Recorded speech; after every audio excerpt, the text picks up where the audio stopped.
Russian President Putin announced his readiness for dialogue to resolve the conflict in Ukraine. Ukraine's intelligence chief admits the front line is on the brink.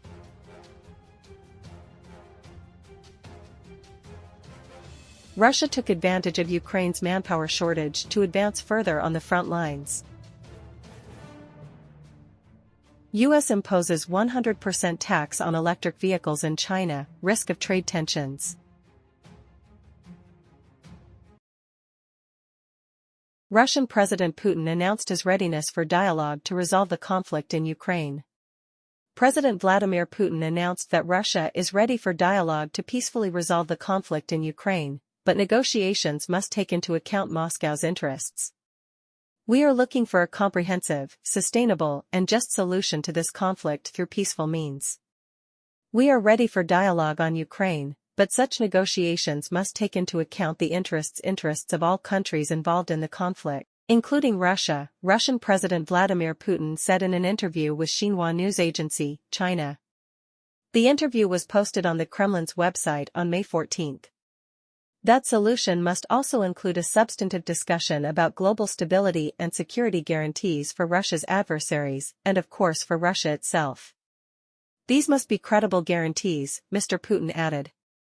According to Putin, Russia is ready to negotiate about Ukraine and in fact, Moscow has participated in such negotiations. Mr. Putin said that on April 15, 2022, in Istanbul, together with the Ukrainian delegation, Russia drafted a peace agreement, taking into account the requirements of the Ukrainian side, including those on guarantees. Ensure future security for Kyiv. In addition, the head of the Ukrainian delegation initialed the main contents of the draft. Our Western partners tried to convince us that in order to complete and sign the agreement, it was necessary to set conditions. The main issue is that Russian troops must withdraw from Kyiv, the capital of Ukraine. And we did so. But instead of signing a peace agreement, the Ukrainian side suddenly announced that they would stop negotiations. Then, Ukrainian officials announced that they did so because their Western allies advised them they continue to act offensively and make joint efforts to defeat Russia strategically. We have never refused to negotiate, Mr. Putin emphasized. Answering a question about China's stance and efforts in resolving the conflict in Ukraine, President Putin said he supported Beijing's approach. According to Xinhua, from the beginning of the Ukraine crisis, China has actively tried to find a political solution to this problem.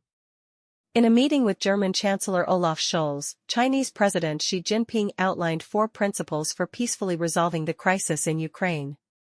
On February 24, 2023, China announced its position on a political solution to the Ukraine crisis. Beijing is well aware of the root cause of the crisis and its global geopolitical importance, which is reflected in the 12-point plan called China's View on Political Settlement. Ukraine Crisis was published in February 2023. The ideas and proposals in the document show the real desire of our Chinese friends to help stabilize the situation, Mr. Putin said. Regarding the 4 additional conflict resolution principles recently proposed by President Xi Jinping, President Putin affirmed that these principles are completely consistent with the above plan. Beijing proposes practical and constructive steps to achieve peace by refraining from pursuing interests and escalating tensions, minimizing the negative impact of conflict on the global economy, demand and the stability of global value chains. These steps are built on the idea that we need to abandon the Cold War mentality and ensure indivisible security and respect for the rule of law. International law and the United Nations Charter, Mr. Putin emphasized.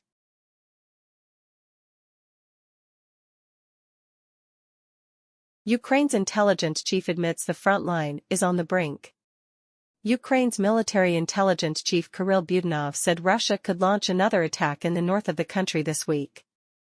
In an interview with the New York Times, the director of Ukraine's military intelligence service, GUR, warned that Ukraine's precarious battlefield situation will worsen in the near future.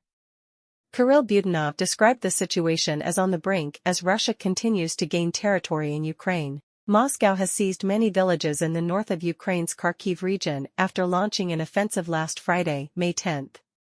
The area has been used by Kyiv for months to launch cross-border attacks into Russia's Belgorod region. Budanov told the New York Times that the apparent purpose of this attack was to thin Ukraine's reserves. This potentially opens the door for Russia to capture Chasiv Yar, a strategically important Donbas city about 200 kilometers southeast of Kharkov. The situation is reaching the brink, he told this newspaper on May 13. Every hour the situation turns critical. Budanov believes that Kyiv will be able to stabilize the situation, but Russia's next move will be a similar attack on the Sumy region, 150 kilometers northwest of Kharkov. He predicts that this will happen in the next few days. Ukraine's military leadership acknowledged Russia's tactical successes in the region and reported that it had deployed reserves in response. Budanov told the NYT that thanks to this, Kyiv partially disrupted Moscow's plans, but the newspaper noted that Kyiv could weaken its defenses elsewhere with redeployment. Ukraine has long anticipated increased Russian activity, but according to some military officials, Kyiv has not prepared defenses on its side of the border, possibly due to corruption. Denis Yaroslavsky, a Ukrainian commander operating in the area, wrote on social networks, "The first line of fortifications and mines do not exist. We came to the conclusion that this was a deliberate or intentional theft, destructive intention." Amid the unstable battlefield, U.S. Secretary of State Antony Blinken will visit Kyiv on Tuesday, May 14, in a visit that U.S. officials call a reassurance signal. Washington is expected to soon announce additional arms supplies to Ukraine. Ukrainian leaders blame a lack of Western military support and months-long delays in allocating more than $61 billion in Ukraine-related spending by the U.S. Congress for a series of failures. Failure on the front lines since last year. Moscow views the conflict in Ukraine as a proxy war initiated by the U.S. against Russia, in which Ukrainian soldiers act as cannon fodder. The Russian Defense Ministry estimates Kyiv's military casualties at more than 111,000 this year alone, as of early May.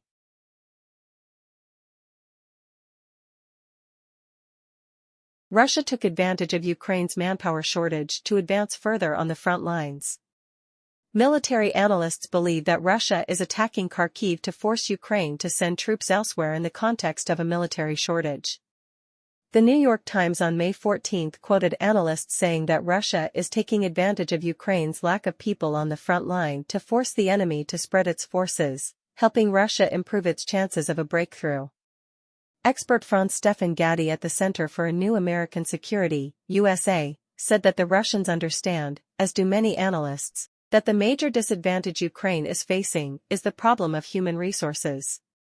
By thinning the front line, you are increasing the possibility of a breakthrough, he analyzed. Since May 10, Russia attacked Kharkiv and declared control of more areas, although Ukraine denied it. Military analysts believe that this is part of Russia's plan to force Ukraine to send troops from other fronts, especially in Donbas. The Institute for the Study of War, ISW-USA, on May 11 also made a similar assessment, saying that Russia's offensive activities in Kharkiv may be aimed at pulling Ukrainian forces away from other fronts that are already straining. Defense. This could have a lasting impact if Russia takes advantage of weaknesses in Ukraine's defenses.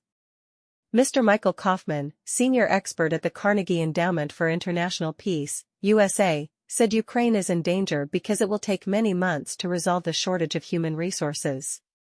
Ammunition may arrive in 2 weeks, but not manpower, he commented, predicting that Ukraine's manpower problem may be getting worse before it gets better.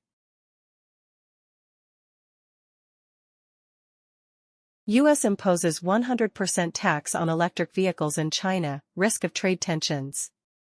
The White House imposes high tariffs to protect U.S. manufacturers from cheap imports, but faces the risk of causing trade tensions. U.S. President Joe Biden, on May 14, announced a 100% tax on Chinese-made electric cars as part of a package of measures to protect U.S. manufacturers from cheap imports. According to The Guardian, in a move that is likely to cause trade tensions between the world's 2 largest economies, the White House said it is imposing stricter restrictions on imported Chinese goods, worth $18 billion. Sources said the move comes after a 4-year review and is a preventative measure designed to prevent cheap Chinese goods from flooding the U.S. market and stunting the sector's growth. Green technology sector in this country. Along with increasing taxes from 25% to 100% on electric vehicles, the U.S. government will also increase taxes from 7.5% to 25% on lithium batteries, from 0 to 25% on important minerals, from 25% to 50% for solar cells and semiconductors. Import tariffs on steel, aluminum and personal protective equipment from China, which range from 0 to 7.5%, will also increase to 25%. Despite the risk of retaliation from Beijing, President Biden said the tax increase was a proportionate response to China's overcapacity in the electric car sector. Sources say China is producing 30 million electric vehicles per year but can only sell 22 to 23 million domestically. The U.S. government's auto tariffs are largely symbolic because Chinese electric vehicles were almost eliminated from the U.S. market by tariffs imposed by former President Donald Trump during his term. Still, lobby groups say there is a future threat as Beijing seeks to use exports to compensate for the weakness of the domestic economy.